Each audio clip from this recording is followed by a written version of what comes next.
So then, why hasn't this area received a lot of traction? What is the problem? Very good question.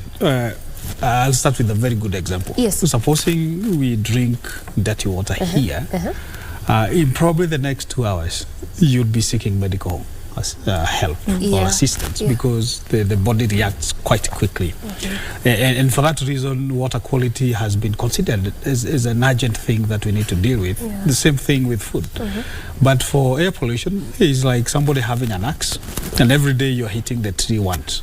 At some point, the tree will fall down, but it actually might fall down because there was a stronger wind. Nobody can really attribute the tree falling to the axe you've been hitting. So this is how air pollution is. It affects you slowly over time, and for that reason it does not get the attention it deserves as quickly as possible. Because it's slow paced. Yeah, it's slow paced. And for example, what Mary was talking about, when you sit in the kitchen and you're breathing in carbon monoxide that might put you to sleep and eventually to death, people recognize that as a danger. And you'll see most people do not sleep with a jiko in the same house because they recognize that immediate effect of that. Carbon monoxide is actually one of the air pollutants. And it does not only come from jiko, it also comes from industries, from cars, and even in Nairobi there is a lot of carbon monoxide. So based on the slowness of the impact of air pollution, and that's why it doesn't get the traction it deserves.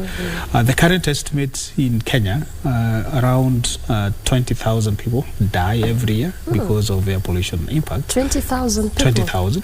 And from That's such a significant number for it to get the traction it deserves. If you think about the post-election violence and how much attention it got and the number of people who died and compare with air pollution, you're seeing almost 20 times the numbers. And from where I sit, I think 20,000 is a serious underestimate. And it's based on data that was collected in much cleaner areas of the country.